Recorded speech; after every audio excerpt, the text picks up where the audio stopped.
दोस्तों, अगर आप मां दुर्गा से प्यार करते हैं तो सच्चे दिल से कमेंट बॉक्स में लिख देना जय माता रानी। दोस्तों, नवरात्रि में यह 7 संकेत बताते हैं कि मां दुर्गा आपसे बहुत प्रसन्न है और आपके घर में स्वयं आ चुकी हैं। यह 7 संकेत आप भी अपने घर में जरूर चेक करना। नवरात्रि के पूरे 9 दिन देवी मां को प्रसन्न करने का सबसे अच्छा समय माना जाता है। इस समय की गई आराधना और पूजा पाठ का फल बहुत ही जल्दी प्राप्त होता है। नवरात्रि में मां दुर्गा चैतन्य होती है, इसलिए इन दिनों में की गई सच्ची भक्ति का परिणाम माता दुर्गा हमें तुरंत दिखा देती है। इस समय गलत काम करने से चैतन्य होने के कारण माता रानी हमें, अगर हम बुरा कर्म करें तो बुरा परिणाम भी तत्काल दिखाती हैं, हमें दंडित भी करती हैं। नवरात्रि के पूरे 9 दिन हमें पूर्ण रूप से सात्विक विचार से रहना चाहिए। हमें 9 दिनों तक कपट, छल, ईर्ष्या और द्वेष आदि का परित्याग कर देना चाहिए। मां दुर्गा जिस घर में आती है उस घर को पंडितों से भी ज्यादा पवित्र एवं शुद्ध कर देती है।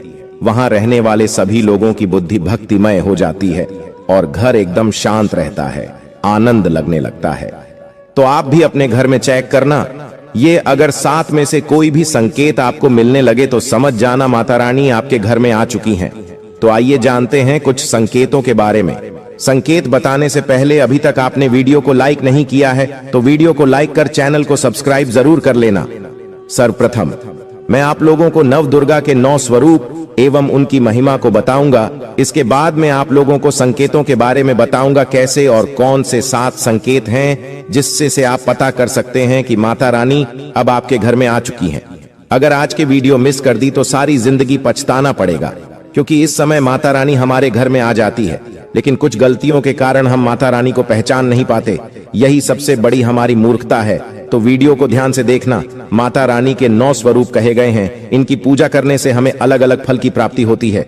ये जानकारी सबसे पहले जानते हैं, क्योंकि आप में से अधिकतर लोग वीडियो को देख रहे हैं वह नव दुर्गा माता की पूजा करते हैं, लेकिन उनके जो 9 स्वरूप हैं उनकी पूजा करने से कौन से फल की प्राप्ति होती है उनके बारे में उन्हें पता नहीं होता। यह सारी जानकारी विस्तार से बताऊंगा। अगर आप माता रानी के सच्चे भक्त हैं तो वीडियो को पूरा जरूर देखना, क्योंकि अधूरा ज्ञान हमेशा खतरनाक साबित होता है। ध्यान से देखना और कमेंट बॉक्स में जय माता दी जरूर लिखना। नवरात्रि के प्रथम दिन हम देवी मां शैलपुत्री की पूजा करते हैं। नवरात्रि में जो माता का प्रथम रूप है वह है शैलपुत्री। तो शैलपुत्री के लिए बोला जाता है यह पर्वत राज्य हिमालय के घर में पुत्री के रूप में उत्पन्न हुई थी, इसलिए इनका नाम शैलपुत्री पड़ा है। नवरात्रि के प्रथम दिन हम माता शैलपुत्री की उपासना करते हैं।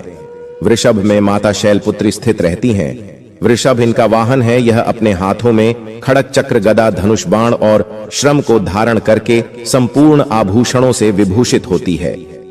मेल मरी के समान क्रांति युक्त 10 भुजा माता की है। 10 चरण वाली हैं। इनके दाहिने हाथ में त्रिशूल और बाएं हाथ में कमल पुष्प सुशोभित है। देवी पुत्री शक्ति, दृढ़ता, आधार पर स्थिरता का प्रतीक है। माता की उपासना करने से जीवन में स्थिरता आती है। तो अगर आप भी माता शैलपुत्री को प्रसन्न करना चाहते हैं तो आपके जीवन में स्थिरता आएगी। माता शैलपुत्री का जो बीज मंत्र है वो है ओम चंद शैलपुत्री देवे नमः। नवरात्रि के दिन हम माता ब्रह्मचारिणी की पूजा करते ही देवी ब्रह्मचारिणी की आराधना करने से कई प्रकार के मनोरथ की पूर्ति होती है। देवी ब्रह्मचारिणी इनका नाम क्यों पड़ा यह भी जान लेते हैं। तो भगवान शिव से विवाह करने के लिए प्रतिज्ञाबद्ध देवी माता पार्वती ने कठोर ब्रह्मचारी का पालन किया। ब्रह्म का अर्थ होता है तपस्या और आचरण, उसका अर्थ होता है आचरण करने वाली। तो इस प्रकार ब्रह्मचारिणी का अर्थ हुआ और आचरण करने वाली। तो माता रानी ने कठोर तपस्या की। भगवान शंकर को प्राप्त करने के लिए इनके स्वरूप का सर्वप्रथम बखान जानते हैं। तो देवी ब्रह्मचारिणी के दाहिने हाथ में जप की माला है, बाएं हाथ में कमंडल है और ब्रह्म का स्वरूप है। देवी ब्रह्मचारिणी की उपासना करने से मनुष्य में तप, त्याग, वैराग्य, सदाचार और संयम की वृद्धि होती है। माता की कृपा से ही सर्वत्र सिद्धि और विजय की प्राप्ति होती है। माता ब्रह्मचारिणी का मंत्र है या देवी सर्वभूतेषु ब्रह्मचारिणी रूपेण संस्थिता नमस्तस्यै नमस्तस्यै नमस्तस्यै नमो नमः। नवरात्रि के तीसरे दिन मां चंद्रघंटा की पूजा करते हैं। इस देवी के मस्तक पर घंटे के आकार का केंद्र बना हुआ है, इसलिए माता का नाम चंद्रघंटा पड़ा है। इनके जो चंद है ये भयंकर है। घंटे की ध्वनि से यह सभी दुष्ट व्यक्तियों का नाश करती है, इसलिए माता का नाम चंद्रघंटा पड़ा है। इनके स्वरूप जान लेते हैं तो मां के शरीर का रंग स्वर्ण के समान चमकीला है। इनके 3 नेत्र हैं, 10 हाथ हैं। इनके कर कमल गदा, धनुष बाण, खड्डक, त्रिशूल और अस्त्र शस्त्र लिए हुए हैं। अग्नि जैसे बनने वाले हैं, ज्ञान से जगमगाने वाली हैं। ये सिंह के आसन पर अरुण है तथा युद्ध में लड़ने के लिए अमुक रहती हैं। मां की कृपा से साधक के समस्त पाप, बाधाएं और जो परेशानियां आती हैं वे नष्ट हो जाती हैं। देवी की कृपा से जातक पराक्रमी और निर्भर होता है। अगर आप भी मां चंद्रघंटा की पूजा करते हैं तो आपको निर्भयता की प्राप्ति होती है। देवी मां चंद्रघंटा का मूल मंत्र है, चंद्रघंटा देवी नमो नमः। नवरात्रि के चौथे दिन मां कूष्मांडा की पूजा करते हैं। अब कूष्मांडा क्यों पड़ा है, नाम से भी सुन लीजिए। यह माता कूष्मांडा है क्योंकि माता ने ही सृष्टि का निर्माण किया है, इसलिए माता का नाम कूष्मांडा पड़ा है। माता रानी की 8 भुजाएं हैं और यह 8 भुजाएं कई प्रकार की है।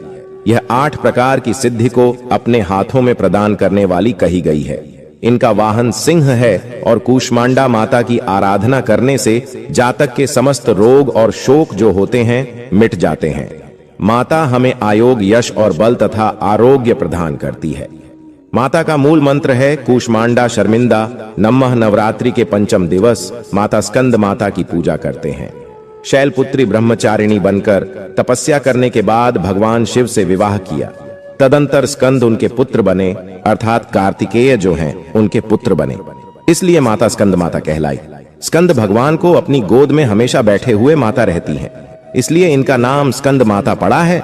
और इन माता की उपासना करने से समस्त इच्छा की पूर्ति होती है और परम शांति की, परम सुख का अनुभव होता है। इनकी पूजा करने से, आराधना करने से सभी प्रकार की वस्तु की प्राप्ति होती है, ऐश्वर्य मिलता है। अगर आप मां की पूजा करते हैं तो ऐश्वर्य की प्राप्ति होती है, सभी प्रकार की सिद्धियों की प्राप्ति होती है। आइए जानते हैं माता का मूल बीज मंत्र। ओम देवी स्कंद माता नमः, यह माता का मूल बीज मंत्र है। दोस्तों, इसके बाद नवरात्रि के छठे दिन देवी कात्यायनी की पूजा करते हैं। मां दुर्गा के छठे रूप को मारकाट कात्यायनी के नाम से जाना जाता है। आर्षि कात्यायन की कठिन तपस्या से प्रसन्न होकर उनकी इच्छा अनुसार उनके यहाँ पुत्री के रूप में पैदा हुई थी। आर्षि कात्यायन ने इनका पालन पोषण किया था, इसलिए माता का नाम काट यानी पड़ा है। माता की भक्ति जातक को अर्थ, धर्म, काम और मोक्ष चारों फल प्रदान करती है। साधक अलौकिक तेज और प्रभाव से युक्त हो जाता है। इनकी पूजा करने के बाद माता को जो मूल बीज मंत्र है वह इस प्रकार से है, ओम देवी कात्यायनी नमः। इस मंत्र से जाप करके माता को प्रसन्न कर सकते हैं। नवरात्रि की सप्तमी तिथि, नवरात्रि के 7वें दिन माता कालरात्रि की पूजा करते हैं। जी हाँ, माता कालरात्रि की उपासना करते हैं। संपूर्ण प्राणियों की पीड़ा हरने वाली अग्नि भय जल है। भय रात्रि, भय को दूर करने वाली, काम, क्रोध और शत्रु का नाश करने वाली है। इनकी पूजा करने से सभी पापों से मुक्ति, दुश्मनों का नाश और तेज बढ़ता है। मां अपने भक्तों के सभी प्रकार के कष्टों और भय से मुक्त कराती है। माता को जो बीज मंत्र है मेरी क्लीन चामुंडा विजय, इस मंत्र का जाप करने से माता बहुत ही प्रसन्न होती है। या फिर होम काली के नमः इस मंत्र का जाप कर सकते हैं। दोस्तों, नवरात्रि की अष्टमी दिन नवरात्रि के जो अष्टम स्वरूप कही गई है, मां गौरी, मां दुर्गा का जो अष्टमी स्वरूप है यह मां गौरी है। हिमालय में तपस्या करते समय गौरी का शरीर धूल मिट्टी से ढककर मलिन हो गया था, जिसे शिव ने गंगा जल से धोकर के मल को बाहर निकाला, मलिन शरीर को गौरव प्रदान किया, इसलिए माता का नाम गौरी पड़ा है। और इनकी पूजा करने से क्या फल प्राप्त होता है, आइए जानते हैं। ये सभी देवियों की तुलना में सबसे जल्दी प्रसन्न होती हैं। और अगर आप जल्दी प्रसन्न करना चाहते हैं, देवी दुर्गा के स्वरूप में किसी भी देवी की तुलना में आप महागौरी की पूजा करना शुरू कर दीजिए। इनकी पूजा करने से यह तत्काल प्रसन्न होती हैं। देवी का जो स्वरूप कहा गया है वो है सिद्धिदात्री मां। दुर्गा जी का जो स्वरूप है वह है सिद्धिदात्री। ये सभी प्रकार की सिद्धि को देने वाली है।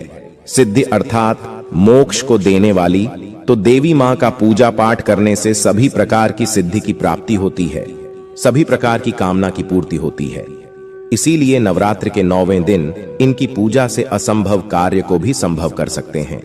इसलिए अधिकतर जितनी भी जातक है साधक हैं, सिद्धि प्राप्त करने वाले साधक मां सिद्धिदात्री की पूजा करते हैं। और मां कभी भी, चाहे असुर हो, चाहे मानव हो, चाहे दानव हो, चाहे कोई भी हो, कितना भी उत्तम साध धूप क्यों ना हो, किसी पर यह भेदभाव नहीं करती, सभी को यह सिद्धि प्रदान करती है। इनका जो बीज मंत्र है सिद्धिदात्री नमः। आप में से अधिकतर दर्शक हमें कमेंट करते हैं कि गुरुजी हमें सिद्धि की प्राप्ति करने के लिए क्या करना चाहिए। तो अगर आप सिद्धि प्राप्त करना चाहते हैं तो मां सिद्धिदात्री की आराधना करना शुरू कर दें। और जो बीज मंत्र बताया है, इस बीज मंत्र का जितना ज्यादा हो सके जाप करें। इस बीज मंत्र का जाप करने से आपको 8 प्रकार की सिद्धि और 9 प्रकार के निधि की प्राप्ति होती है। आइए अब इस वीडियो में जानते हैं। नवरात्रि में ये 7 संकेत बताते हैं। मां दुर्गा आपसे बहुत प्रसन्न है और आपके घर में आ चुकी हैं। पहला संकेत है बार बार गौ माता का आना। जिस घर में मां दुर्गा रहती है उस घर में उनकी बहन कामधेनु उनकी सेवा के लिए, उनके दर्शन के लिए बार बार घर के द्वार पर बिल्कुल ही आती हैं और यह घर के इर्द गिर्द घूमती रहती हैं। वहां से 9 दिनों तक नहीं भागती तो समझ जाना माता रानी आपके घर में आ चुकी है। दूसरा संकेत मधुमक्खी का घर में आना। देखिए, मधुमक्खी को मां दुर्गा का भ्रमण का स्वरूप कहा गया है। जिस घर में नवरात्रि में मधुमक्खी आती है तो समझ जाना उस घर में माता रानी आ चुकी हैं, क्योंकि जो मधुमक्खी है यह मां दुर्गा का ही स्वरूप कही गई है और यह अपने पूर्ण स्वरूप के दर्शन के लिए, अर्थात 9 दुर्गा के दर्शन के लिए सेविका बनकर के आती है। तो समझ जाना आपके घर में मां दुर्गा आ चुकी है। तीसरा संकेत ज्योति का तेल गति में जलना। जी हां, अगर आपने अपने घर में माता रानी की प्रसन्नता के लिए, भक्ति प्राप्त करने के लिए ज्योति स्थापित करके रखी है और अगर ज्योति की लौ तेज गति से जल रही है तो समझ जाना ज्योति के समक्ष स्वयं माता रानी खड़ी है और आपको भी अंतर आत्मा से माता रानी के होने का एहसास होगा। तो इन संकेतों से भी पता कर सकते हैं कि माता रानी आपके घर में आ चुकी हैं। चौथा संकेत नवरात्रि में दीपक की बाती में फूल का बनना। अगर आपके दीपक की बत्ती में अचानक से फूल बनने लगे तो समझ जाना नवदुर्गा माता आपके ऊपर बहुत प्रसन्न है, आपके ऊपर पूर्ण रूप से अपने कृपा बरसा रही है और माता रानी आपके घर में आ चुकी है। आपके सभी कष्टों को दूर करके माता रानी इस लोक से फिर जाएंगी, अर्थात आपके घर से जाएंगी। पांचवा संकेत बताते हैं बार बार घर में अगर काली चींटी निकलने लगे, अगर काली चींटी समूहबद्ध निकल रही हैं और रास्ता काटती है तो समझ जाना माता रानी आ चुकी हैं और आपके सभी प्रकार की इच्छा को पूर्ण करके जाएंगी। यह माता लक्ष्मी के होने का एहसास कराता है। अचानक घर में मनमोहक सुगंध आने लगे। यदि आपको अपने घर में अचानक से इतर जैसी कोई सुगंध आने लगे, ठंडी हवा चलने लगे तो समझ जाना माता रानी आ चुकी है और अपने होने का एहसास आपको करा रही है। तो इन संकेतों से भी पता कर सकते हैं कि माता रानी आपके घर में आ चुकी हैं। 7वां संकेत फटे कपड़े पहने अगर कोई याचक आ जाए तो समझ जाना माता रानी आपके द्वार पर याचक बन करके आ चुकी है। नवरात्रि में कोई भी याचक आए तो खाली हाथ भूल कर भी मत जाने देना, क्योंकि स्वयं माता रानी परीक्षा लेने के लिए हमारे घर में याचक बन करके आ जाती है, क्योंकि इस बार अपने भक्तों की परीक्षा लेने के लिए धरती पर स्वयं आते हैं और यह आपको समझना होगा। तो ये 7 संकेत बताते हैं कि माता रानी आपके घर में आ चुकी है और आपसे काफी प्रसन्न है। इनमें से आपको कौन सा संकेत मिला है हमें कमेंट सेक्शन में जरूर बताएं और कमेंट बॉक्स में जय माता रानी अवश्य लिखें। स्वस्थ रहें, सुरक्षित रहें। धन्यवाद।